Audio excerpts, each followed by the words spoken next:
I'm the Gakuho Technology Coordinator from Eastern Illinois University, and I'll serve as your moderator for today's webinar. Before the webinar begins, I'd like to go over a few housekeeping things with you to help maximize your learning from the session.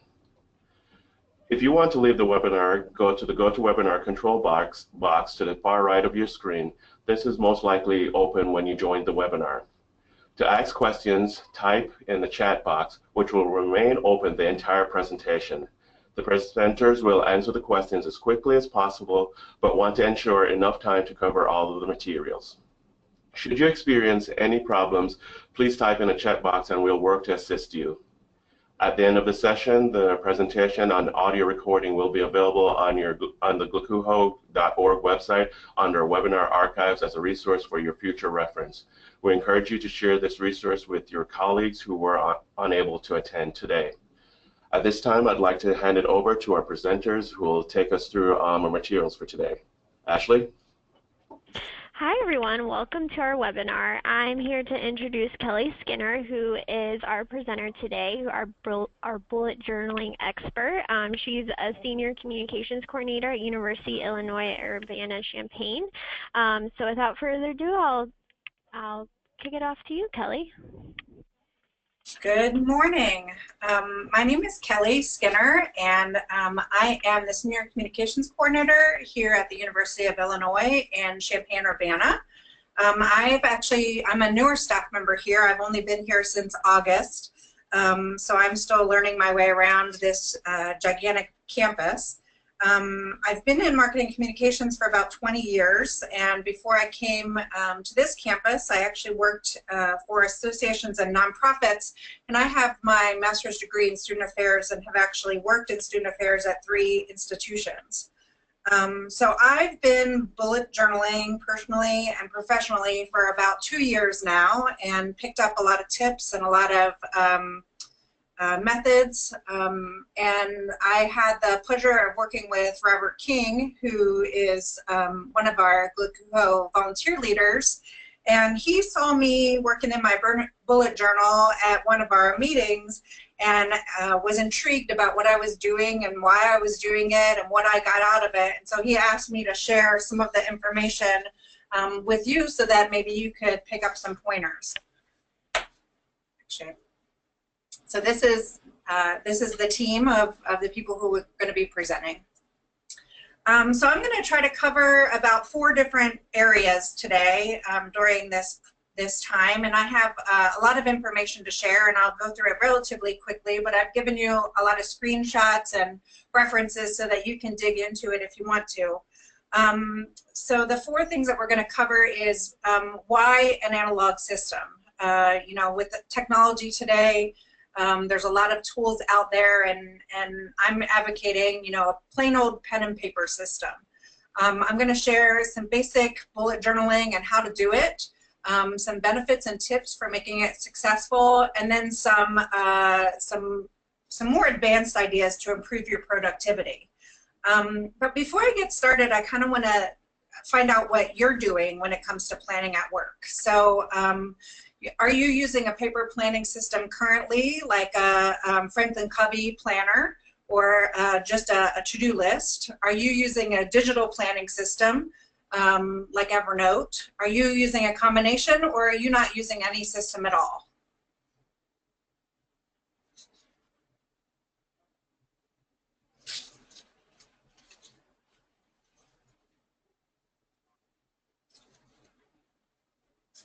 I want to finish that up and see where we're at.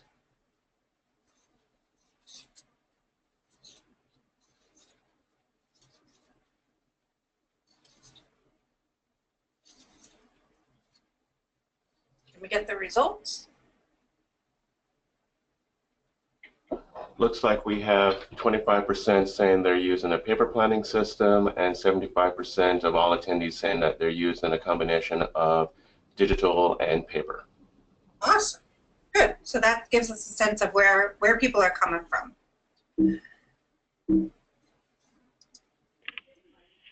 So as you know, there's a ton of different planning and productivity systems out there, and these are just a few. But for this system, I'm actually recommending a more analog system. And I'll tell you, as I compiled this list, I think I might have done all of these. And I'll stick with them for a little bit of time, but then kind of go back to some of my old bad habits. And this is one of those systems that I feel like I've been able to stick to for a relatively long period of time. And I actually really like and recommend the analog system. So let's talk about why analog. So it's simple to use. It can be easily set up. You can format it the way that you want to. There's a really gentle learning curve because you can start small and build on it and try it out. It's really easy to bring your own tools and supplies. You don't have to purchase an app. You don't have to have your smartphone with you. You don't have to, all you need is a pen and paper. You don't even need a fancy notebook. It's a very tactile experience. So there's something to be said for when you're actually putting paper to pen and feeling like you're accomplishing something. Handwriting in general has been shown, according to research, to be superior to typing for memory recall because you're actually having an active engagement with doing things with handwriting. It's also a very accessible archive, and I'll show you how to archive some of the things that you're doing so it's easy to reference back. But it's a lot easier for me to use my book and reference my index than it is to find something in my email or find something in my phone. There's also no need to be connected. Actually, it was funny, I was talking with Jeremy about the presentation that we were supposed to do last month, and we weren't able to do it because there was something that happened with Amazon and connectivity and things like that. So we weren't able to do the presentation. I can pull out my book anywhere that I am, and I don't have to have Wi-Fi. I don't need to have power. I can just be connected right away and do what I do. And then it's also a way to minimize distractions. Some of the cons when you're looking at Amazon or looking at analog is that legibility. If you don't have good handwriting, or you can't understand your own handwriting, you need to make sure that it might be hard to remember what you wrote 3 months ago. There actually is no Google search bar, so you actually have to manually search for things. And again, there's a structure to be able to do that, but there's no search bar. There's the speed of entering information. So, I can type a whole lot faster sometimes than I can handwrite, so getting things, but there's that speed. Sometimes it's difficult to make revisions, so you have to be okay with crossing things out or erasing things as opposed to deleting or backspacing. Sometimes it can be hard to write, so if I'm in a crowded bus and I want to make a note, I have to pull out my book and juggle it on top of my purse, or I can't make a note in a rainy weather because I'm going to get my pages wet. There's also no digital backup, so there is some peace of mind for some people that you have a digital record if your book gets wet or if you tear it or if your dog eats it.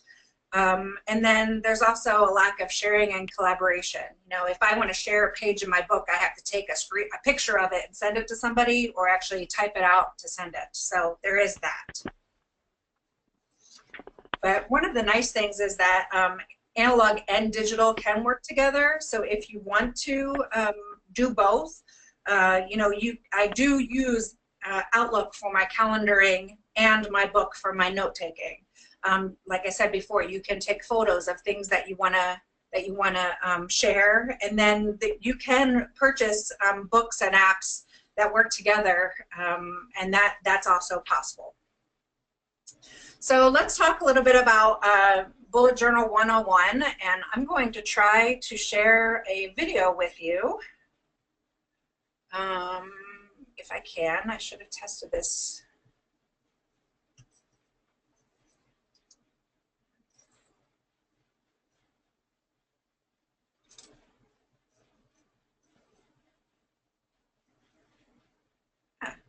So it seems like my mouse may not be working. Jeremy, is there a way that you can pull that URL and pull it up? I will try to send it in the chat here in a second. Give me a minute. Just keep going. Okay, well.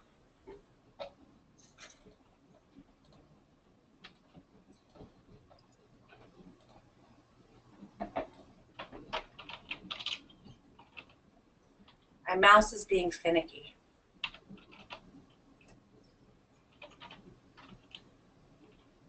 Oh, there it is. Okay, let's see. Oh, We I keep got it to track work. of things, the things we've done, the things we need to do, the things we aspire to. There's a lot to keep track of. There are plenty of apps for that, but I needed a system flexible enough to handle whatever I threw at it, and fast enough that it wouldn't get in the way. Hi, I'm Ryder, and this is a brief updated overview of the bullet journal. It's an analog system I designed to track the past, organize the present, and plan for the future. Does that sound good? Okay, let me show you how to set it up. Though this overview features a custom notebook designed for bullet journaling, the system works just as well in the notebook of your choice. To get started, flip to your first blank spread. This will be your index. To set it up, simply title both pages as Index. Now, let's set up your future log. To set it up, turn to the next blank spread. Title both pages as Future Log. There are many ways to set this up. Here's a simple 6-month version. Count the amount of lines on your page. Now divide that number by 3. With a ruler, draw a line across the spread. Add the months to each box.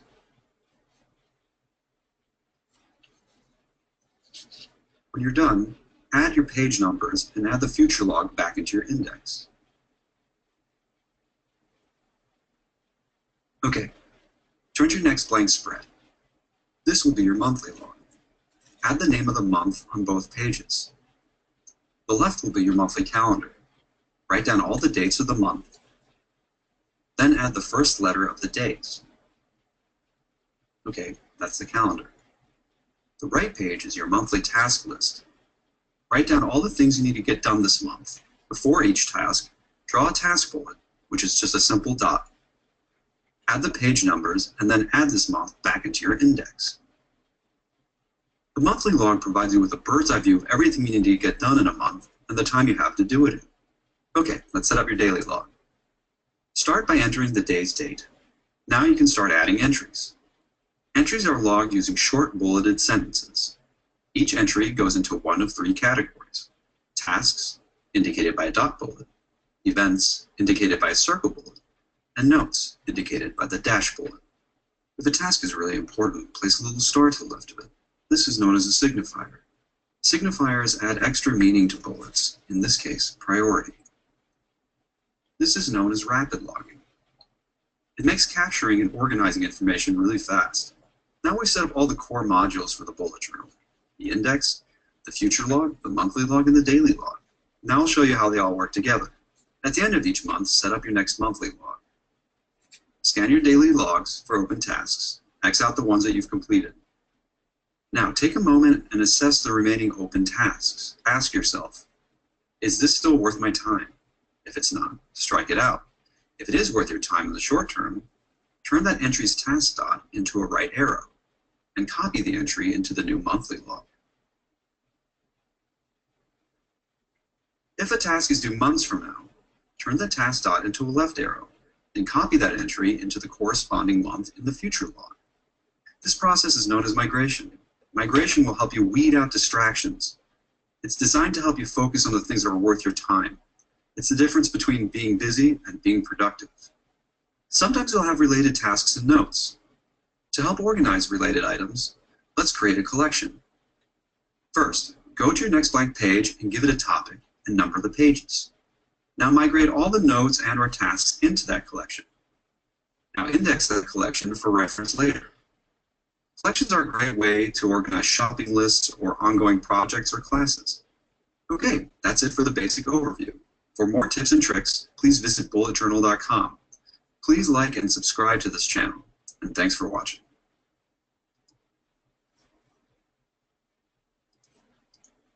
All right, so that was the overview of the bullet journaling by the guy who invented it. And I'm just going to kind of go into these different terms that he addressed a little bit deeper and show you some examples in kind of a real-life journal. So everything begins with rapid logging, and that's one of the things that I actually really like about this, because it's very freeing.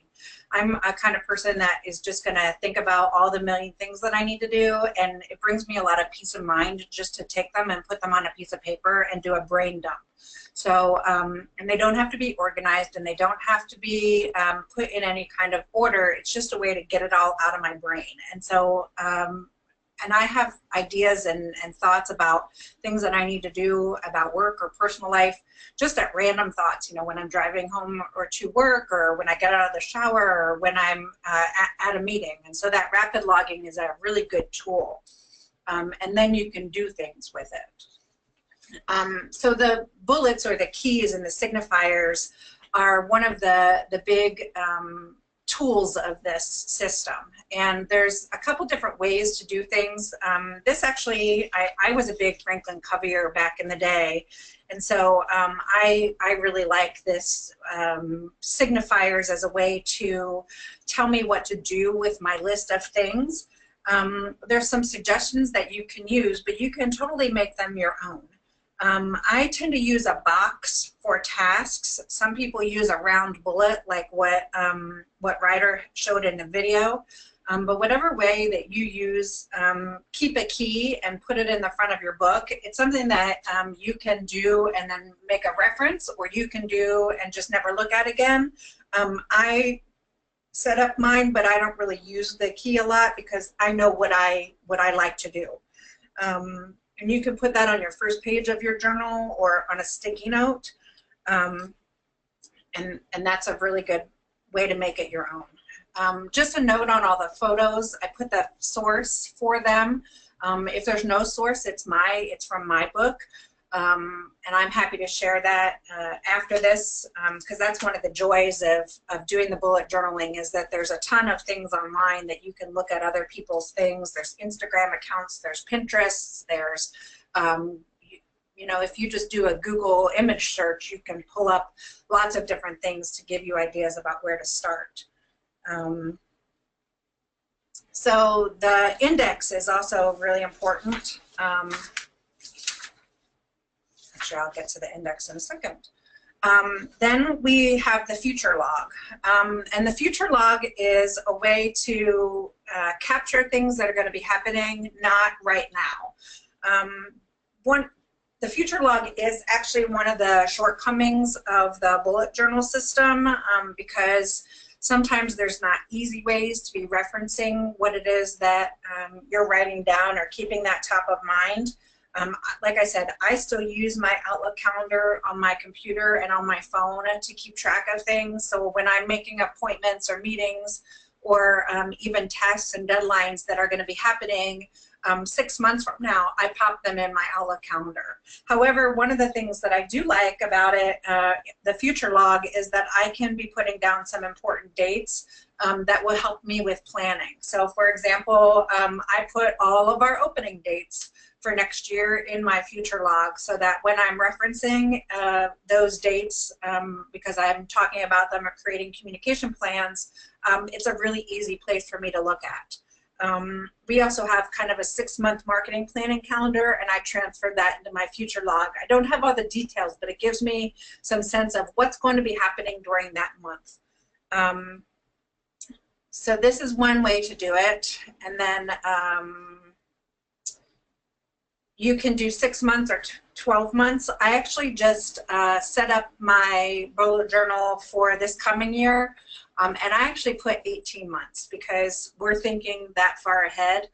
So it's really up to you, and you can do trial and error for that. This is the calendar that Ryder talked about. This is pretty much the basic for it. I've gone back and forth between using a calendar in mine.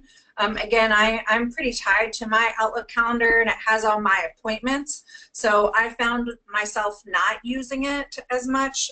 I even put deadlines and things that I need to do on a regular basis. You know, I have a newsletter that I do every week, and so I put on Wednesdays when I have to work on the newsletter. I actually have that on my calendar. Other people, one of our designers actually uses a bullet journal, and she uses the calendar. So it's something that you can decide whether you want to put on there or not. One of the nice things about the calendar, though, that is beneficial that I do in my personal journal is recording highlights about what happens that day. So if there's something really good that I want to capture, or something, you know, an insight that I had, or just something cool happened, I have used my calendar in the past to notate that. This is another way of doing a calendar. This is actually a more detailed overview with information if you do want to record your appointments, or break up your day into morning, afternoon, or evening. This is a good kind of spread if you want to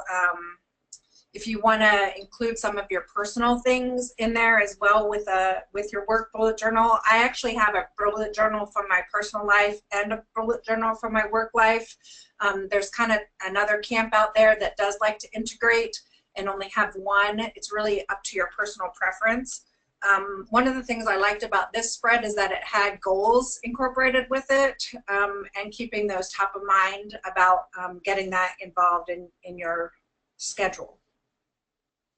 This is another monthly spread. This is actually even more detailed. So you kind of go from a basic spread to something a little bit more complex, and then this is very, very detailed. This has integrated journal reflection information. It has some information on the future.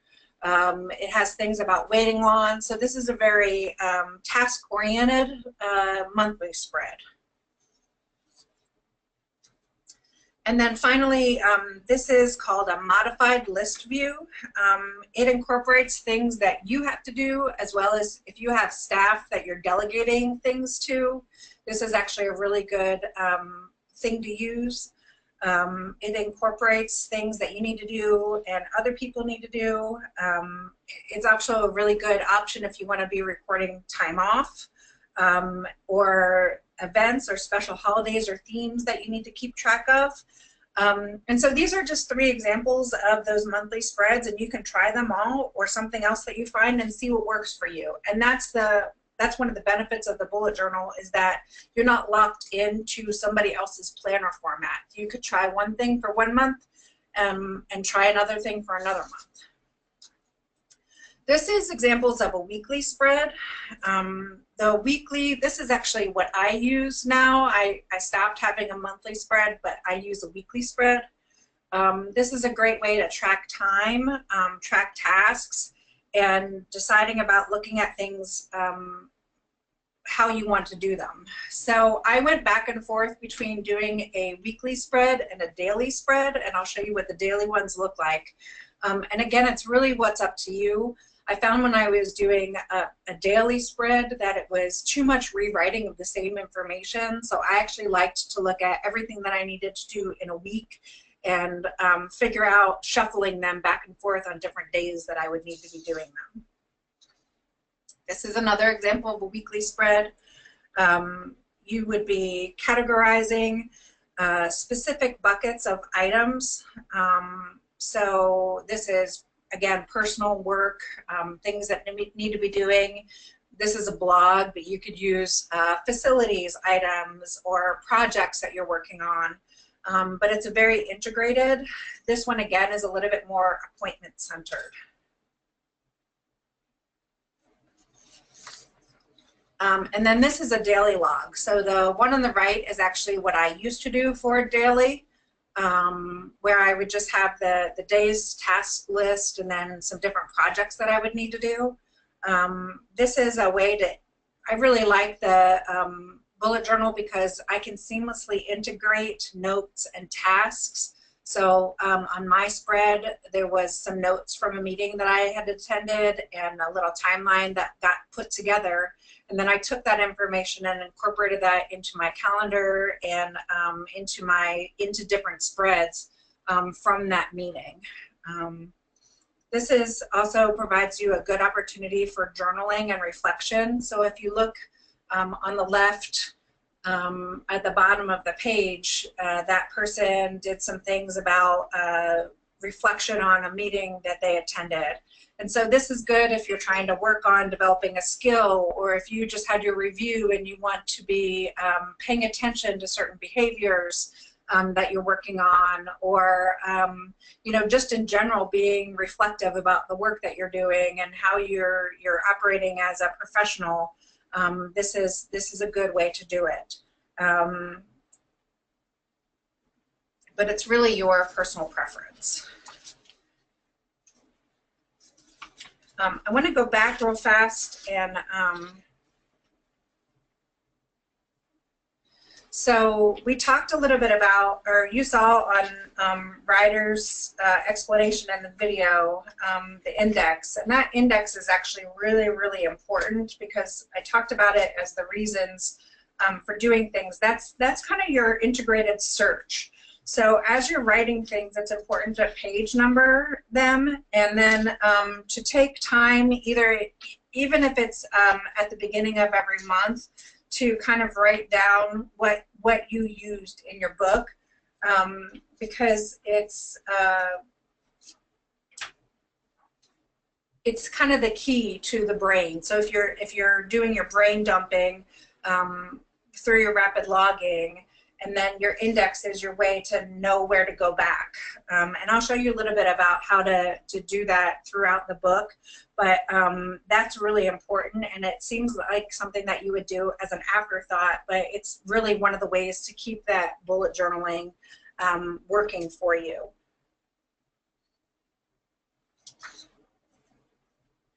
So now that I showed you some photos and some different ways to do stuff, let's talk a little bit about how to get started on your bullet journaling.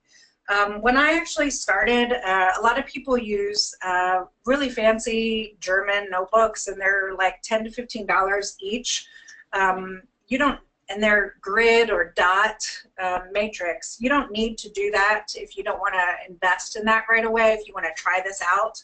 What I actually started on first was I went to Walmart and I got a composition notebook that had a grid on it, and it was $1.50. And that gave me a really good thing to practice with and to kind of figure out whether this was something that I wanted to do. I really like my fancy German notebooks now, but it's not something that you need to jump into right away, especially if it's not something that you think that you're going to do. So there's a couple steps to get started. First, you set up your journal based on the framework that was talked about in the video. And don't be afraid to tweak things to fit your input method. One of the things when you set up is deciding on a system of bullets that fits your needs and the context of your business and your life. Then what you want to do is kind of look at all your current systems, whether it's your emails, whether it's your tasks, you know, your to-do list, your post-it notes, whatever you have all your tasks in. One of the things that I was really guilty of before was flagged emails that I never got to. And I'll tell you, since I've implemented my bullet journal, I have less than 100 emails in my email box. When I used to have more than 1,000. So that certainly has helped me. But go through all your tasks and just write them all in the bullet journal. Kind of do that brain dump.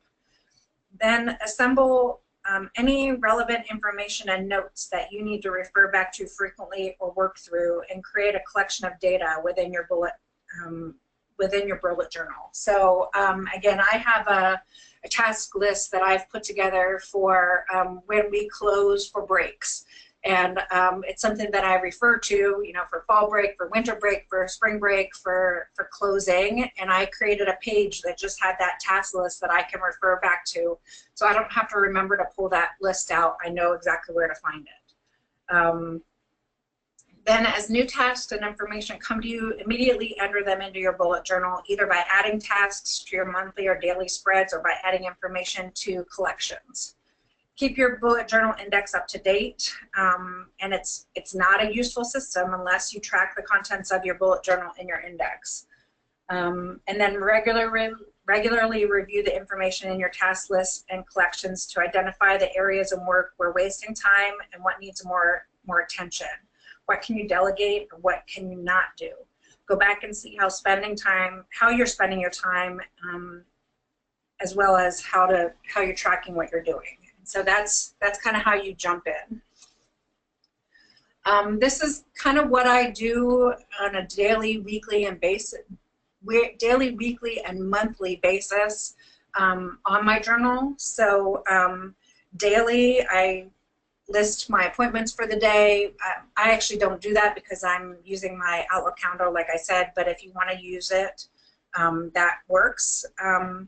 You add your most important task. So one thing that I started implementing was from Daniel Pink, and I actually pick 1 to 3 most important tasks that I need to get done that day. So I have my kind of running list of to-dos that I need to accomplish that week or soon, but I pick the 1 to 3 most important things that I need to accomplish that day, and I put it down for that day. And that gives me a really good sense of accomplishment that I've gotten these 1 to 3 things done. You can add any deadlines, review your previous day or your week, and migrate any incomplete tasks. Review your weekly log and add any urgent or important things that you need to do that day, and then just continue to add tasks that arise. So whether it be from meetings or projects or emails or calls, we have a ticketing system that I actually transfer the things that come in from the ticketing system. So everything that I get is in one spot.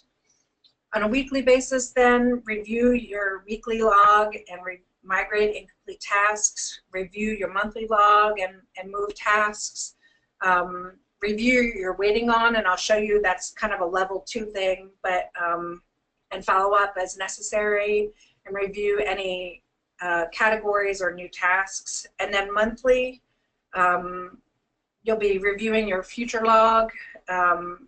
This is a good time to reflect on what worked and what didn't, and kind of plan again for the next month. So let's talk a little bit about why this works. The bullet journal is your external brain. David Letevin, who's a behavioral neuroscience and the author of The Organized Mind, said externalizing your memory makes it easy to accomplish tasks. So again, like I said, I was kind of mentally rehashing my to-do list items and always kind of saying, don't forget to do this and don't forget to do that. And when I kind of moved it into my external brain of my book, it really helped conserve that cognitive energy to focus attention on completing that priority task, and it made me much more productive.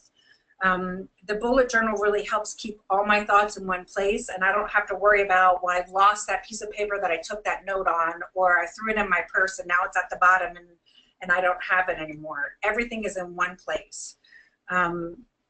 And in order for your mind to kind of settle down and give you confidence that your external brain is going to work, it needs to be confident that your system is trustworthy.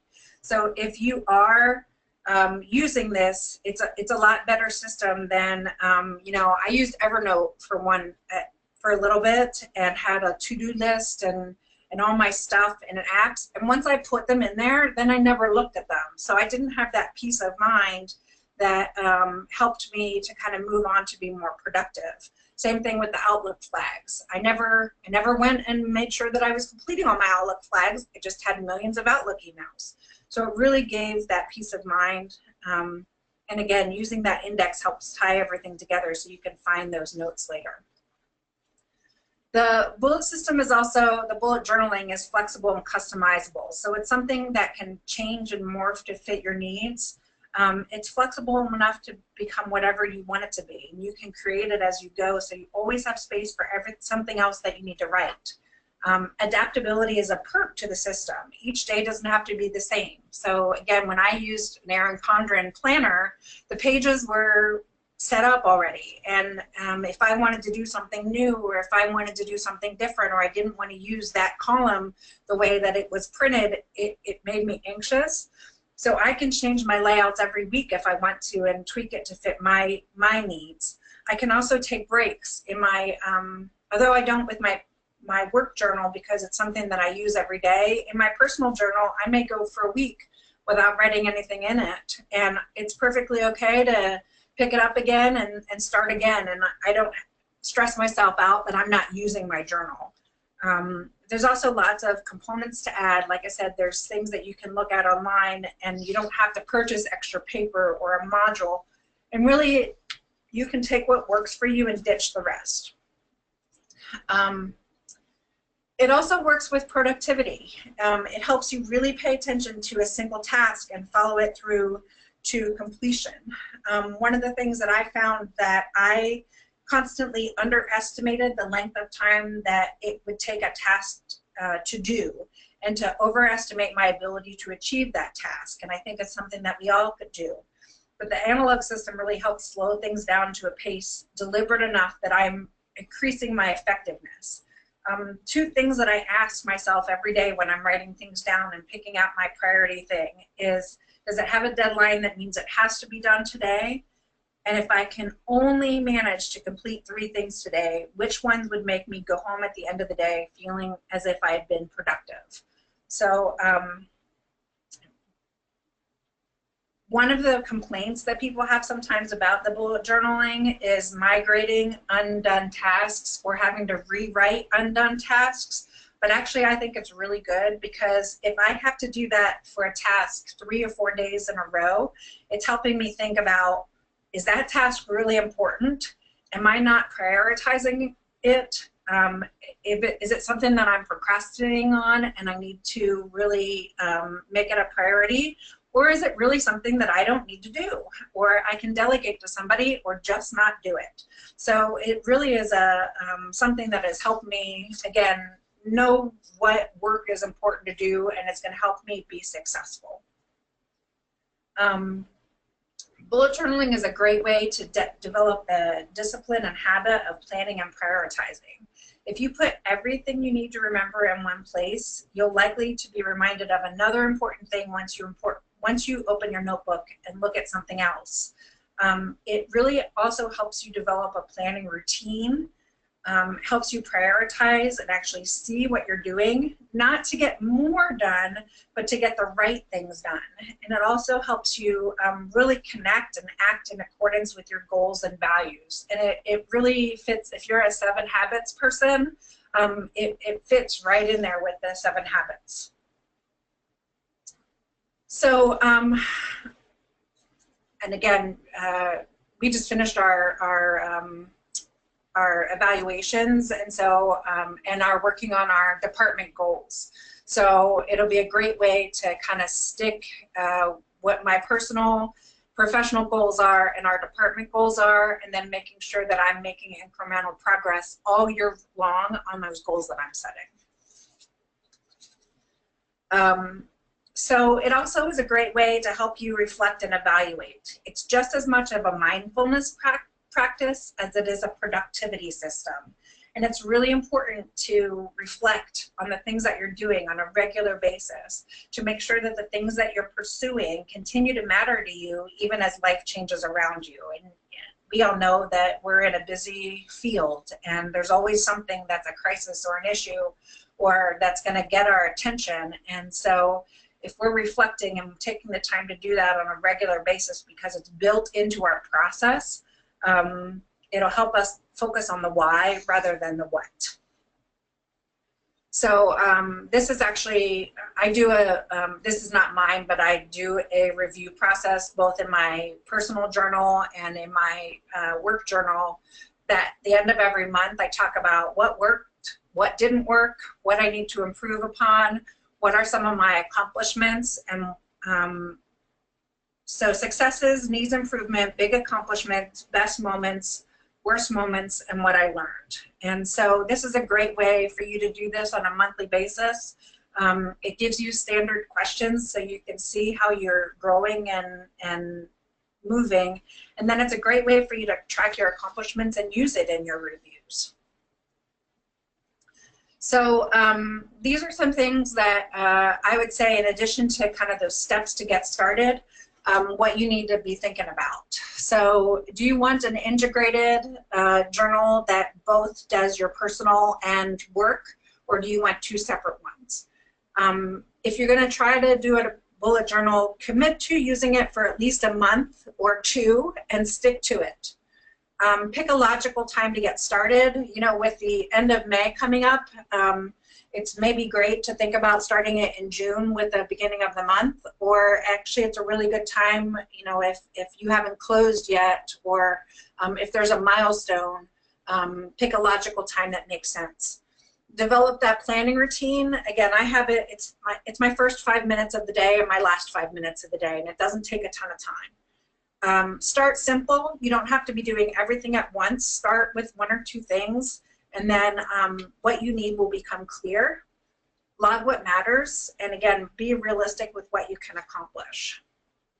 And then don't. These are things that you don't do. Don't be afraid of making mistakes. So I'm in a lot of like online Facebook communities and things like that for bullet journaling. And one of the things that I'm astounded at is people saying, oh, I made a mistake on my page and what do I do? Well, one of the beauties of it is that you can turn it over to a blank page and start again. You can rip it out. You can glue the pages together. Or you can just live with the mistake. So don't let that paralyze you. It's your journal. Don't stick with what you start with. Experiment, make it your own. Don't get overwhelmed. So there's a million things that I'm showing you, and this is just the tip of the iceberg. So again, take what works for you and forget the rest.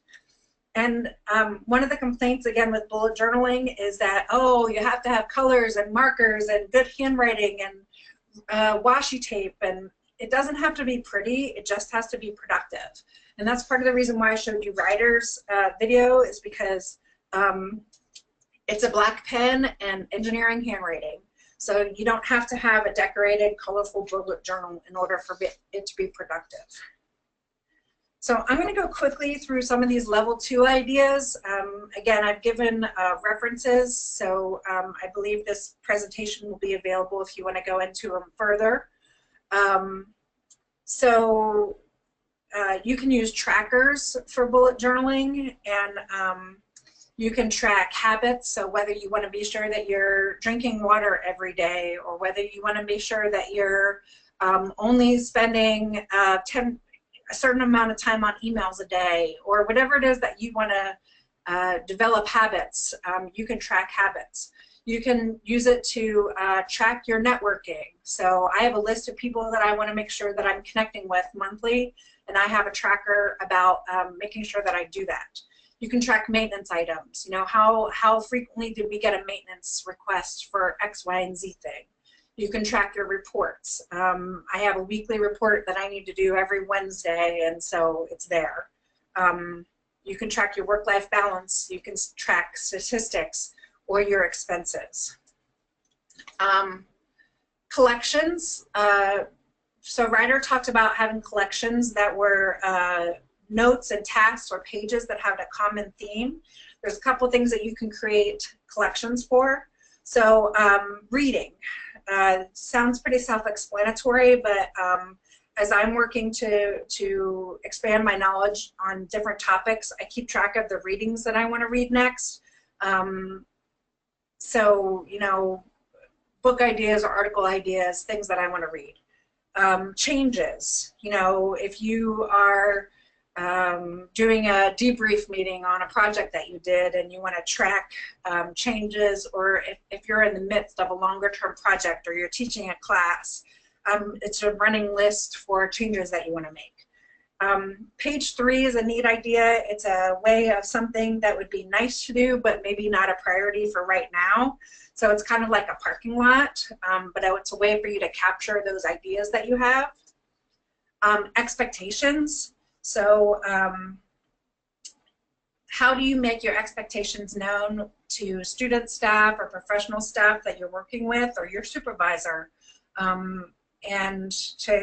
Those are not things that you can always remember, but it's good things to kind of keep track of When you have a snag or when your expectations haven't been met, it's a great place to just kind of note that these are what I expect and to address it in the future.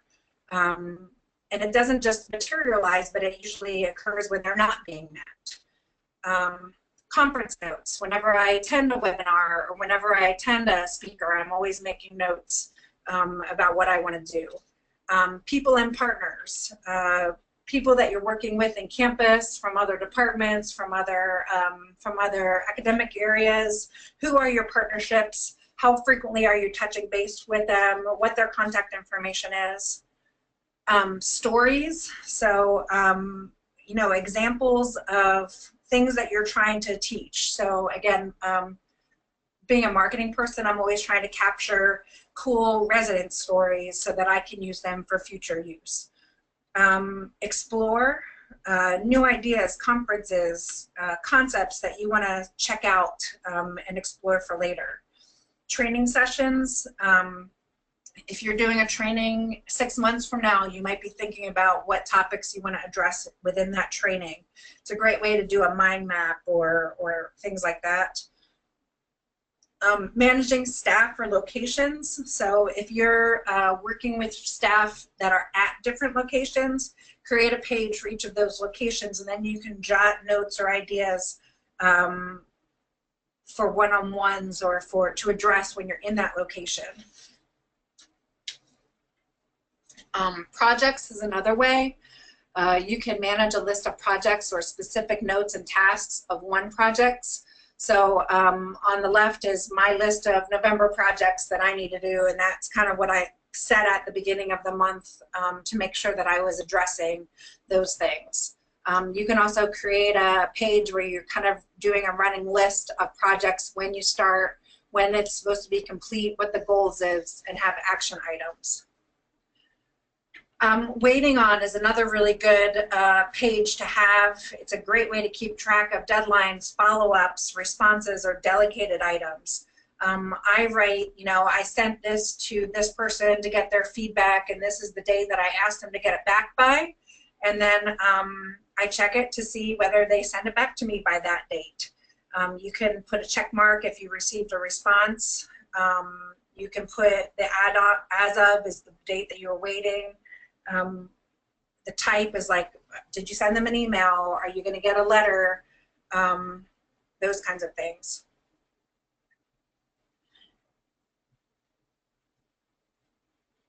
Then threading is another good way to do things. So this is looking at your page numbers. And so like I have, there's several different ways to do threading. I have a page for my one-on-ones with my supervisor, and every time that I meet with my supervisor, I make notes from that meeting about things that I'm going to ask her, things that she's told me, and I might start it on page 10, and then as I'm going through my book, the next time, after I fill up page 10, then I'm going to be on page 25 again. And so I can use threading to kind of tell me where the next page is that that topic is on. And you can put that down at the bottom. You can also write down where you moved more information related to that topic within your task list. So that's what page threading is. And then notebook threading. So I'm on my second notebook, and there's stuff that I want to reference from my first notebook. I can refer back to that through threading. And then you can make a collection of collections. So again, my reading, I like to read and I like to learn, so I have lots of reading pages. And I might have 4 pages of reading notes. So this is some websites where you can look up additional bullet journal information and good places to start. And then that's me. And if you want to reach out, I'm happy to share my notebook with anybody or answer any questions. So I know that was really fast, and I'm happy to address some questions. If you have any questions, please type that in the comment box, or you can raise your hand in the attendees section, and I will unmute you so that you can ask. There was one question that came in earlier. Is it important for your coworkers and staff to understand your journaling to better understand how you manage tasks? So I've been pretty upfront about that I do this, and like I said, one of my other coworkers does it as well, but her journal is completely different because she's a graphic designer. But they see me, I mean, I have it with me everywhere. At all my meetings, I'm pretty upfront about that I use it, and I reference it all the time. So, and people know that I'm a little bit anal retentive when it comes to task lists and being structured and organized. So I just say it's just very much a part of how I work, and I'm very upfront about it. But I know in some of the forums that I've been in, other people have gotten criticized about it or think that they are, you know, why do you have that pretty colored notebook that's kind of a waste of time? And it's not. So really, I think it's good to share that information because it's always good for your coworkers to know how you work, but I don't know that it's critical. Okay, we have someone raising their hand, so I'm going to unmute them. Jocelyn, go ahead. Hello, thank you, Kelly. Is it possible for you to go back a slide and talk more about those resources you listed? Sure. So these are just 3 places that I visit frequently. And like I said, some of them are referenced that I use some of those screenshots. The first one is a Facebook group that is out there that is, there's a ton of Facebook groups that are out there for bullet journaling, but this one is specific on bullet journaling for work or professionals. So people will put in, you know, just like any other Facebook group, they'll put ideas or they'll put questions and share layouts.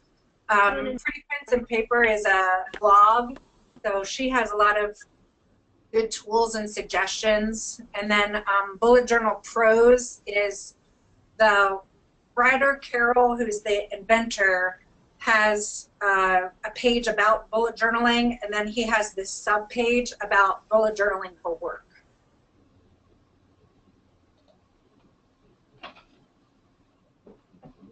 Thank you, Kelly.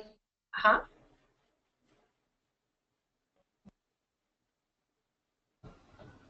Are there any other questions?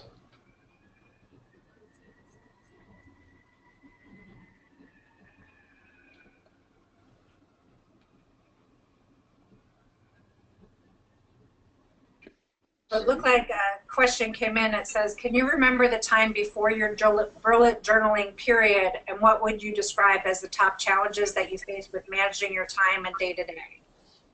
So, like I said, number one of my biggest challenges was managing my Outlook. So I would flag things and then I would forget about them until they were crises. So this is helping me be more on top and making things not crises anymore.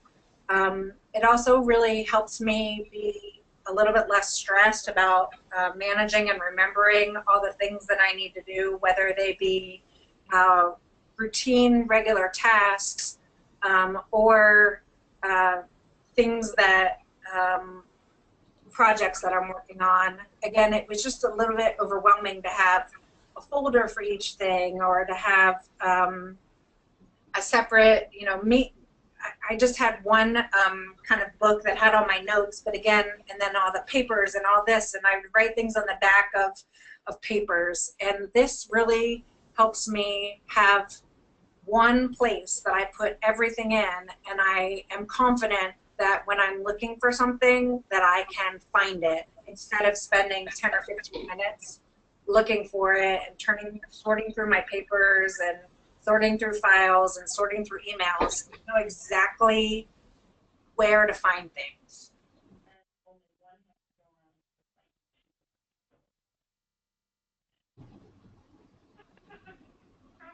And it really makes you look good when you're in a meeting and you say, oh, let me reference back the meeting that we had last month and what we discussed or what the task list from, and let me just look at it from my index and I can pull it right up in 2 seconds, and it really makes you look very professional.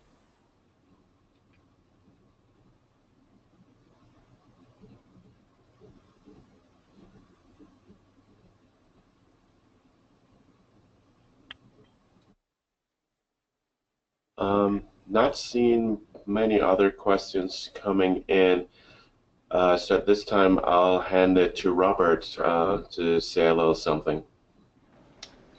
Awesome. Hopefully you all will be able to hear me. This is Robert King, the Facilities and Operations Chair with the GLCUHO. And I would just like to thank Kelly and Ashley and the rest, Jeremy and the rest of the folks that helped us put this webinar on. And I just wanted to also just plug future webinars. I know that we have one that has been submitted that we're looking to do in the second week or so of June, and its focus will be application development, and so I'm looking forward to that. And I think that's it. And again, I just want to thank Kelly. I think I really worked to try to track her down and gain the space for her to talk about this process that I think will help professionals at all levels to really get a handle on how to manage time and processes and so forth. So thanks again, Kelly. Sure. We just had one come in from Bree. In regards to threading, do you do that on the collection page or on the indexed? So you do the threading on the pages. So, for example, my supervisor, my one-on-one, I have a page, so the times, I'm looking back on my old journal, and so my recent one-on-one was on page 247, and then I have a, so 247 is here. I'll put the last time that I had my my last one-on-one, so that would be 232 was my last one, so I'll put that here, and then 237 is my current page, and then when I'm done 237 and I'm on 255, this is 255. So it tells me, it's almost like breadcrumbs through my book, and then I'll also put it in my index, but this is a easier way for me to do it than to be looking back at the index all the time. The collection of collections is another good way. So again, I'll put that, this is a page that tells you where all the collections are. So it's almost like a sub index, but I'll put them in my index and in these. Thank you.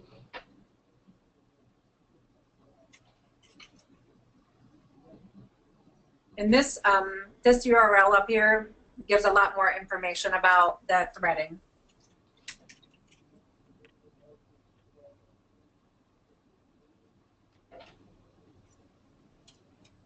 Great. I don't see any more, but I'll still just leave it open if anybody else has any final questions before we wrap up this afternoon. Well, this morning still. And like we said earlier in the start of the webinar, all of the materials will be available on the GLCUHO website probably as early as tomorrow morning. So all you need to go to is glcuho.org and go to the webinar archives, and you'll see a video of this webinar. Also, at the conclusion of this webinar, we'll have a email go out with a little bit of a survey.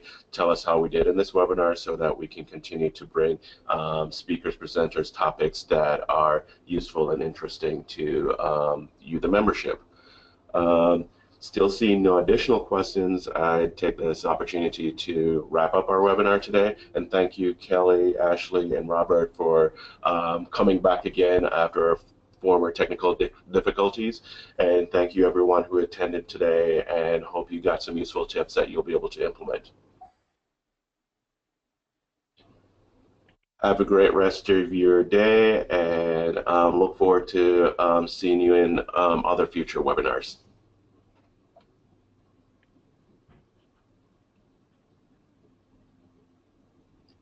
Have a great day.